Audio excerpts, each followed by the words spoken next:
దివ్యవాణి TV ప్రేక్షకులందరికీ శుభోదయం. యేసుక్రీస్తు పరిశుద్ధ నామంలో ప్రియులారా, మీ అందరికీ స్వాగతం, సుస్వాగతం.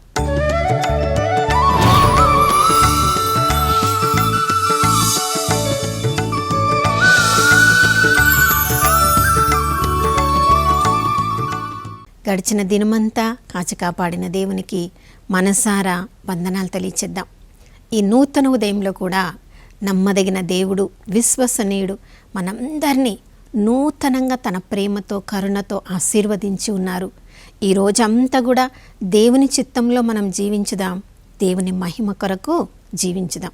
ప్రియులారా, దేవుడు ఈ సృష్టిని అంతా చేసినప్పుడు ఈ సృష్టి మీద అధికారిగా మనల్ని నియమించి ఉన్నారు. కానీ సృష్టికి దానిపై అధికారిగా నియమింపబడిన మనకి పోలికలను చూసినప్పుడు చూడండి, సూర్యుడు ఎప్పుడైనా నా ఇష్టమున్న రోజే నేను ఉదయిస్తాను, నాకు ఇష్టం లేని రోజు నేను ఉదయించను అని ఎప్పుడైనా చెప్పడం మనం విన్నామా? గాలి నాకు ఈ దశలోనే తిరగాలని ఉంది, ఇంకొక వైపుకి వెళ్ళాలని లేదు, అక్కడికి నేను వెళ్ళను అని ఎప్పుడైనా గాలి చెప్పడం మనం విన్నామా?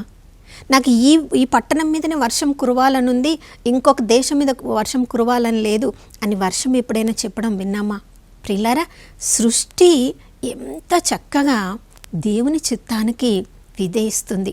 కానీ ఆ సృష్టిని పరిపాలించడానికి విధేయించబడిన, నియమింపబడిన మానవుడు మాత్రము దేవుడు మనకు స్వతంత్రాన్ని ఇచ్చినప్పుడు ఆ స్వతంత్రతను మన స్వార్థం కొరకు మనం ఉపయోగించుకుంటూ ఉన్నాం.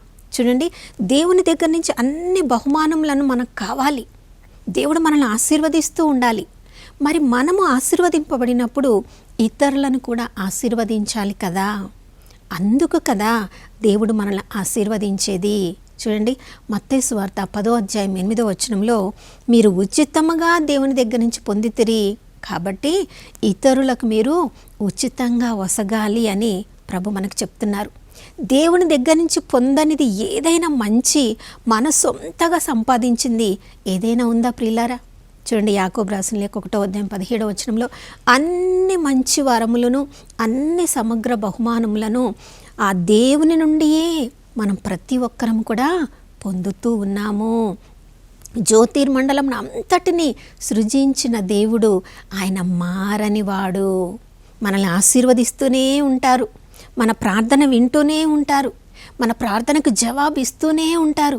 తన యొక్క సమగ్ర బహుమానములను, మంచి వరములను అన్నిటిని కూడా మన మీద కుమ్మరిస్తూనే ఉంటారు. ఎందుకంటే మనము దేవునిచే ఆశీర్వదింపబడినట్లుగా మనము కూడా ఇతరులను ఆశీర్వదించాలని, మనము దేవుని దగ్గర నుంచి ఉచితంగా పొందినట్లు ఇతరులకు మనము ఉచితంగా ఇవ్వాలని. ప్రియులారా, చూడండి, పాలస్తీనా దేశంలో 2 సముద్రాల గురించి ఎక్కువగా మాట్లాడుకుంటారు. ఒకటి గల్లియ సముద్రము, మరొకటి మృత సముద్రము. ఈ రెండిటికి ఎంత వ్యత్యాసం ఉందో చూడండి. గలిలియ సముద్రంలో చాలా చేపలు ఉంటాయి. అక్కడ ఎంత ప్రకృతి ఎంత బాగా ఉంటుందో, చుట్టుప్రక్కల అంతా కూడా చెట్టు చేలములు, ప్రజలు కూడా అక్కడ నివసించడానికి గృహములు కట్టుకోవాలని దాని చుట్టుప్రక్కల నివాస స్థానములు ఏర్పాటు చేసుకున్నారు. ఎందుకంటే అది మంచి నీరు, జీవమునిచ్చే నీరు, అక్కడ ఏ దుర్గంధము కూడా లేదు. ఎందుకు? కారణం ఏంటి అంటే యోర్దాను నది ఆ యొక్క గలిలయ సముద్రంలో నుండి లోనికి వచ్చి దాని నుంచి మరలా ప్రవహిస్తూ ఉంటుంది. అది నీరు ప్రవహించే నీరు కాబట్టి అంత చెట్టు ఏమని చెత్త ఉందో అంత కొట్టుకొని పోతుంది. ఎప్పుడు కూడా ఆ నీరు చాలా స్వచ్ఛంగా, తాగడానికి వీలుగా, అందరికీ జీవమనిచ్చేదిగా ఉంటుంది. చూడండి, కానీ అదే యోర్దాను నది మృత సముద్రానికి కూడా పారుతుంది. కానీ మృత సముద్రము అన్ని నీటిని స్వీకరిస్తూ స్వీకరిస్తూ స్వీకరిస్తూ తనలోనే నిలుపుకుంటుంది. అక్కడి నుంచి నీరు బయటికి వెళ్ళదు. చూడండి, నీరు అక్కడే అది స్వీకరిస్తూ ఉంది. ఎక్కడెక్కడి నుంచి అంత చెత్త అంతా తీసుకొచ్చి తనలోని పెడుతుంది.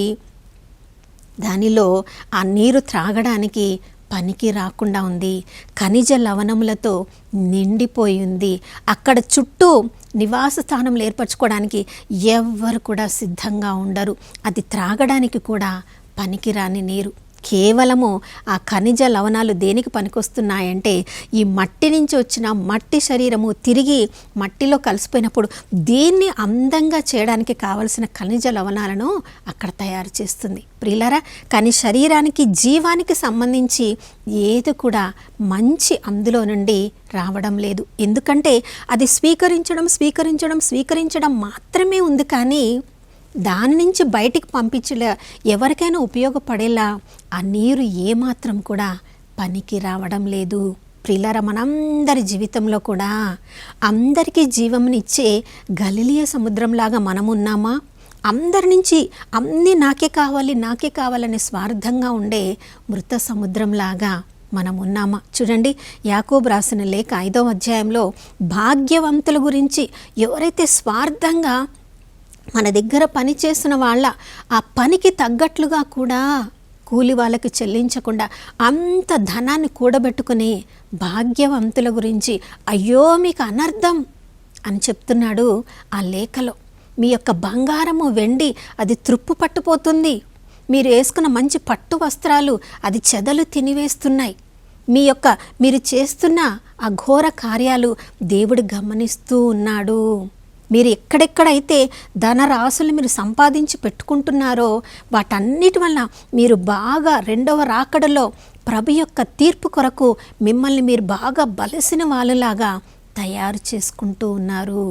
నీతిమంతులను మీరు కన్నీరు కార్చేలా చేస్తున్నారు. ఎవరెవరికైతే మీరు వేతనము చెల్లించవలసి ఉందో, ఎవరెవరికైతే మీరు సహాయం చేయవలసి ఉందో, ఎవరికి ఎలాంటి సహాయం మీరు చేయకుండా మీకు మీరే దాన్ని సమకూర్చుకుంటూ ఉన్నారు. కాబట్టి అది మీకు ఉపయోగపడదు. మీ తర్వాత అది మీకు ఎలాంటి మంచిని కూడా మీకు చెయ్యదు. ప్రియులారా, ఆ బంగారము వెండి ఎప్పుడు మనతో ఉండిపోతుందా? చూడండి, మరి లోకంలో ఉన్న వాళ్ళందరూ చాలా ధనవంతులు. ఎప్పుడు బంగారం వెండి వాళ్ళతో ఉంటే వాళ్ళకి ఎందుకు మరణము వస్తుంది? బంగారము వెండి ఉన్న వాళ్ళకి ఏ కష్టము నష్టము రాకూడదు కదా. అంత ధనము ఉండి కూడా ఎందుకు వాళ్ళు కష్ట నష్టాల్లో ఉంటున్నారు? ప్రియులారా, మనకు ఆనందమునిచ్చేది మన యొక్క హృదయము. ఎప్పుడైతే మనం ఇతరులకు సహాయం చేస్తామో, ఇతరులను ఆనందింపచేస్తామో, మన హృదయం సంతోషించినప్పుడు అది నిజమైన ఆనందము. కొన్నిసార్లు మనకి లేనప్పటికీ కూడా ఉన్న దాంట్లో ఇతరులకు సహాయం చేసినప్పుడు, చూడండి, కొరింథీలకు రాసిన 2వ లేఖ 8వ అధ్యాయంలో మనం చూసినప్పుడు కొరింథీ ప్రజల గురించి అక్కడ పౌలు భక్తుడు చెప్తున్నాడు. వాళ్ళు చాలా లేమిగల ప్రజలే, పేదవాళ్లే అయినప్పటికీ కూడా వారు ఇయ్యగలిగినదంతా ఇచ్చారు. కొన్నిసార్లు వాళ్ళు ఇంకా వాళ్ళ దగ్గర లేదు అయినప్పటికీ కూడా లేనితనములో కూడా వాళ్ళు ఇవ్వడానికి ప్రయత్నించారు. పౌలు భక్తుడు చెప్పి ఉండవచ్చు, ఇక మీ దగ్గర ఏమీ లేదు, మిమ్మల్ని మీరు కష్టపెట్టుకోవద్దు ఇవ్వడానికంటే వాళ్ళు పౌలు భక్తుని బ్రతిమాలాడారంట. అయ్యా, మీకు మేము సహాయం చేయడానికి మాకు మరొక అవకాశం ఇవ్వండి. ప్రియులారా, అందుకనే వాళ్ళ సంఘం గురించి ఎన్నో లోటుపాట్లు ఉండిండొచ్చు, కానీ ఉదార హృదయం కలిగిన వాళ్ళు కాబట్టి వాళ్ళ గురించి అక్కడ రాయబడింది. ప్రియులారా, ధనము మనకు ఉంటే ఈ లోకంలో అందరికంటే గొప్ప వాళ్ళగా మనల్ని మనం చూపించుకోవచ్చా? అట్లంటే సొలొమోను రాజు గురించి దేవుడు గొప్పగా చెప్పాలి కదా. సొలొమోను రాజు కంటే అంత ధనవంతులు ఈ లోకంలో ఎవరు లేదు. కానీ ప్రభువే స్వయంగా లిల్లీ పుష్పాలతో సొలొమోను రాజును పోలుస్తున్నాడు. దేవుడు అలంకరించిన ఆ లిల్లీ పుష్పంలో వంటి వాడు సొలొమోను రాజు యొక్క పట్టు వస్త్రములు కాదు. ఆయనకు అంత ధనరాశులు ఉన్నప్పటికీ కూడా ఈ పొద్దున్నే వికసించి సాయంత్రము వాడిపోయే ఆ లిల్లీ పుష్పములు ఎంతో సువాసన కలిగినవి, ఎంతో ఆకర్షణకు లోనుగా ఉన్నవి. గడ్డిపోచలను కూడా మనం చూసినప్పుడు అవి ఒక్కరోజులైనా అవి ఎండిపోతాయి. అయినప్పటికీ కూడా అవి ఇతరులకు ఆకర్షణ ఉన్న విధంగా ఈ లోకంలో ఎవరిని కూడా ఏ ధనరాశులు కూడా ఎప్పుడు సంతోషంగా ఉంచలేవు. అందుకని ప్రభు చెప్తున్నాడు, నా ప్రియ సహోదర సహోదరి, ఏమి తినదమా, ఏమి త్రాగుదమా, ఏమి ధరించదమా అని మనము కలవరంతో ఉండి మనకున్నదంతా మన కోసమే సంపాదించుకోవడము, దాచిపెట్టుకోవడము కాదు. ఆకాశంలో పక్షులను చూసినప్పుడు ఆ విత్తనములు నూర్పిడి చేయడం లేదు, కానీ ఏ రోజు కావలసిన ఆహారాన్ని దేవుడు అనుగ్రహిస్తూ ఉన్నప్పుడు తన రూపంలో సృజించుకున్న నరుణ్ణి, తన ఊపిరిని ఊది సృజించుకున్న నరుని యొక్క అవసరములు తీర్చకుండా ఆ ప్రభువు ఉంటారా? చూడండి, నా కొరకు నాది అని సంపాదించుకున్న, అని దాచిపెట్టుకున్న ధనవంతుడు చూడండి ఈ లోకాన్ని వదిలి వెళ్ళిన తర్వాత, అయ్యో నా అన్నదమ్ములు కూడా నాలాగా ఈ లోకంలోనికి, ఈ నరకలోకంలోనికి వస్తారేమో, వాళ్ళు కూడా నాలాంటి ధనవంతులు, నాలాగా సహాయం చేయకుండా జీవిస్తూ ఉన్నారు, ఈ నరకలోకానికి వాళ్ళు రాకూడదు అని బాధపడుతున్నాడు. ప్రియులారా, అక్కడికి వెళ్ళిన తర్వాత ఏమి కూడా మనం చేయలేము. పారెడి నీటి బుగ్గ ఏ విధంగా అయితే నీరు తనలోనికి స్వీకరించి ఆ నీటిని బయటికి పంపిస్తూ ఉందో, అప్పుడే తనను తాను స్వచ్ఛంగా ఉంచుకోగలదు, అందరికి ఉపయోగపడేదలా ఉండగలదు. మనందరి జీవితంలో కూడా ప్రియులారా, ఏ విషయంలోనైనా, అది ధనరాశుల విషయంలోనైనా, ఇతరులను క్షమించే విషయంలోనైనా, మన ఇతరులను క్షమించకుండా అలా గట్టిగా ఉన్నట్లయితే, మొండిగా ఉన్నట్లయితే, కఠిన హృదయంతో ఉన్నట్లయితే ప్రియులారా, ఆ కఠిన హృదయము ఒకరోజు మనల్ని బండబారిన హృదయంలాగా మారుస్తుంది. మనం ఇతరులను క్షమించలేనప్పుడు మరి దేవుని నుంచి మనల్ని క్షమాపణ ఎలా పొందగలమో? మనం ఇతరులను క్షమించగలిగినప్పుడే ఆ దేవుడు మనల్ని కూడా క్షమిస్తారు. ప్రతిరోజు పరలోక ప్రార్థనలో, తండ్రి మా యొద్ద అప్పుపడిన వారిని మేము క్షమించినట్లుగా మమ్మల్ని మీరు క్షమించండి. దేవుడైతే మనల్ని క్షమించాలి, దేవుడైతే మన తప్పొప్పులను అసలు పట్టించుకోకూడదని మనం అనుకుంటాము. మరి అదే ఉదారత మనం ఇతరులకు చూపించాలనుకున్నప్పుడు మనం కూడా అదే ఉదారతను ప్రదర్శించాలి కదా నా ప్రియ సహోదర సహోదరి. అందుకనే ఈ ఉదయకాలంలో దేవుని దగ్గర నుంచి ఏమేమి గొప్ప గొప్ప బహుమానములు, సమగ్ర మంచి వరములను మనం పొందుతూ ఉన్నామో, ఏ రోజుకి కావలసిన ఆహారాన్ని ప్రభు మనకు అనుగ్రహిస్తున్నప్పుడు, ఏదైనా ఇతరులకు మనం సహాయం చేయగలిగినప్పుడు, అది చెయ్యకుండా మృత సముద్రంలాగా మనకి మనము స్వార్థంగా జీవిస్తున్నట్లయితే ఈ ఉదయకాలంలో మనలోని బండ హృదయాన్ని, కఠిన హృదయాన్ని, మొండి హృదయాన్ని యేసుప్రభు తన వాక్యంతో బ్రద్దలు చేయమని, ఆ ప్రభు ఎలా ఉదారంగా మనకు అన్ని అనుగ్రహిస్తున్నారో మనం కూడా ఇతరుల పట్ల అదే ఉదార హృదయాన్ని కలిగి ఉండేటట్లు కృపను అనుగ్రహించమని ప్రార్థించుకుందాం. నాతో కలిసి ప్రార్థించండి. పరిశుద్ధమైన దేవానికి స్తోత్రములు తండ్రి. ప్రభా, ఈరోజు మేము సజీవుల లెక్కలో ఉన్నామంటే మా మీద మీరు చూపించిన ఉదారత, మీ యొక్క జీవాన్ని ఈ రాత్రంతా గడిచిన కాలమంతా మీరు మాలో ఉంచారు ప్రభా. మమ్మల్ని ప్రేమిస్తూ ఉన్నారు, మీ కరుణ కృపను మా మీద కుమరిస్తూ ఉన్నారు.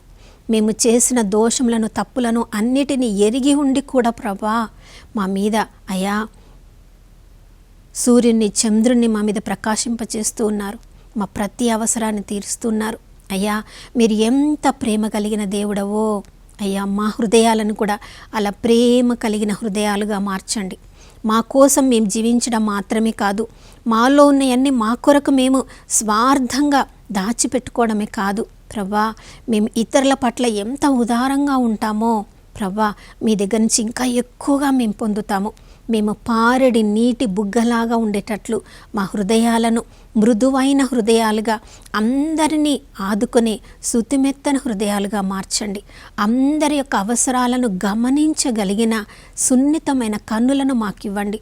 మాలోని కఠిన హృదయాన్ని తొలగించి అందరినీ ప్రేమించే నీలాంటి హృదయాన్ని దయచేయమని యేసయ్య పరిశుద్ధ నామంలో అడిగి వేడుకొనిచున్నాం తండ్రి, ఆమేన్. అవును ప్రియులారా, యోహాను రాసిన మొదటి లేఖలో మనం చదువుతున్నాం 4వ అధ్యాయం 8వ వచనం, 16వ వచనంలో, 19వ వచనంలో, దేవుడు ప్రేమమయుడు, ఎవరెవరైతే ఇతరులను ప్రేమించగలరో దేవుడు వారి యందునో, వారి దేవుడి యందునో ఉంటారు. ప్రేమించలేనివాడు దేవుని ఎరగనివాడు. ఈరోజు మనం అందరినీ ప్రేమించుదాం, మనకున్నది అందరితో ఉదారంగా పంచుకోవడానికి ప్రయత్నించుదాం. అప్పుడు దేవుడు ఇంకా ఇంకా ఇంకా పట్టజాలనంతగా మనల్ని దేవుడు ఈరోజు ఆశీర్వదిస్తారు. అటువంటి గొప్ప ధన్యమైన జీవితాన్ని ఈరోజు జీవించుదాం. మరొక నూతన శుభోదయంలో మనం అందరం కలుసుకునే వరకు దివ్యవాణి టీవీని వీక్షిస్తూ ఉందాం. ఇమ్మానుయేలు, దేవుడు మనతో ఉన్నారు.